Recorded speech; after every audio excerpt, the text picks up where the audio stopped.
പ്രവാചകന്റെ പുസ്തകത്തിലെ 2 വാക്യങ്ങളാണ് ഇന്ന് നിങ്ങളോട് പറയാൻ എൻ്റെ ഹൃദയത്തിൽ പരിശുദ്ധാത്മാവ് തന്നത്. ആ സന്ദേശമാണ് നമ്മൾ അല്പനേരം ധ്യാനിക്കുന്നത്.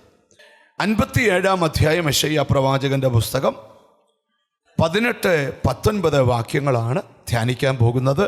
കർത്താവിൻ്റെ ദാസി ആ വചനം വായിച്ച് കേൾക്കും. അതിനകത്തുനിന്ന് നിങ്ങളോടുള്ള സന്ദേശം കർത്താവ് തരാൻ പോവാം. ഞാൻ അവരുടെ വഴികളെ കണ്ടിരിക്കുന്നു, ഞാൻ അവരെ സൗഖ്യമാക്കും, ഞാൻ അവരെ നടത്തി അവർക്ക് അവരുടെ ദുഃഖിതന്മാർക്ക് തന്നെ വീണ്ടും ആശ്വാസം വരുത്തും.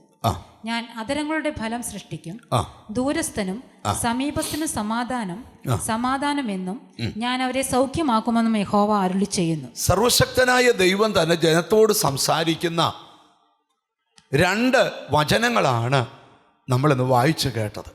ദൈവം തന്നെ ജനത്തോട് അങ്ങനെ സംസാരിക്കാനൊരു കാരണമുണ്ട്. അതിന് ആദ്യത്തെ പദം നോക്കിയേ, ഞാൻ അവരുടെ വഴി കണ്ടിരിക്കുന്നു. അതിനർത്ഥം എന്തുവാ? അവരരുതാത്ത വഴികളിലൂടെ യാത്ര ചെയ്തത് ആര് കണ്ടു? ദൈവം കണ്ടു. നിങ്ങൾക്കത് മനസ്സിലാകണമെങ്കിൽ അതിൻ്റെ 17-ാമത്തെ വാക്യം കൂടെ ദൈവദാസി ഒന്ന് വായിച്ചാൽ മനസ്സിലാകും. അവരുടെ അത്യാഗ്രഹത്തിന്റെ അകൃത്യം നിമിത്തം ഞാൻ കോപിച്ച് അവരെ അടിച്ചു. ഞാൻ കോപിച്ചു മുഖം മറച്ചു. അപ്പൊ ദൈവം പറയുകയാണ്, അവരുടെ അത്യാഗ്രഹത്തിന്റെ അകൃത്യം നിമിത്തം. നമുക്ക് അവിടെ തൊട്ട് തുടങ്ങാം. അടുത്തിരിക്കുന്ന ആളെ നോക്കി വെച്ച് പോരാ, ഒത്തിരി അത്യാഗ്രഹം പാടില്ലെന്ന് പറ. എന്തുവാ? നിങ്ങളാരും മിണ്ടുന്നൊന്നുമില്ല. ഈ ശുശ്രൂഷ വീട്ടിലൊക്കെ ഇരുന്ന് കാണുവാന്ന് പറയുന്നല്ലോ. ഒത്തിരി അത്യാഗ്രഹം പാടില്ല.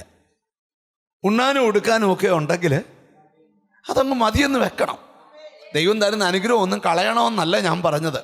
എന്നാലും ചിലരങ്ങ് ഭയങ്കര അത്യാഗ്രഹികളുണ്ട്. എത്ര സമ്പാദിച്ചാലും തികയാത്തവരുണ്ട്. പിന്നെയും വേണം. ഞായറാഴ്ച യോഗം കൂടെ മുടക്കിയേച്ച് ഓവർ ടൈം എടുത്ത് പോവുക. എന്തിനാ? അത്യാഗ്രഹം. അങ്ങനെ പാടില്ല. ദൈവത്തിന് സ്തോത്രം.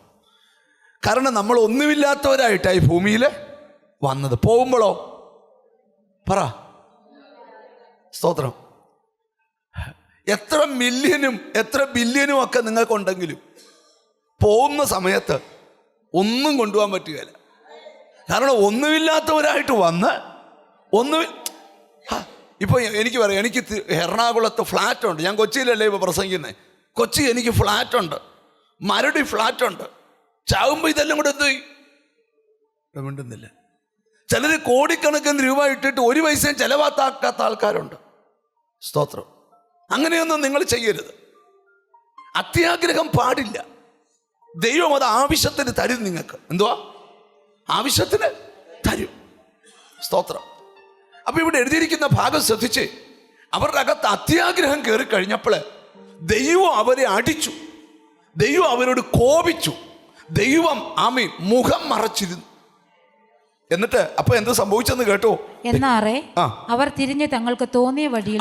അന്നേരം ദൈവം അവരെന്ത് ചെയ്യുന്നറിയാമോ? അവർക്ക് തോന്നിയ വഴിയെ നടന്നു. സ്തോത്രം. എപ്പോഴും ഓർക്കണം, ഈ വചനമൊക്കെ പ്രസംഗിക്കുന്ന എന്തിനാ? തോന്നിയ വഴിയെ പോകാനല്ല, ദൈവത്തിൻ്റെ വഴിയെ വരാനാ.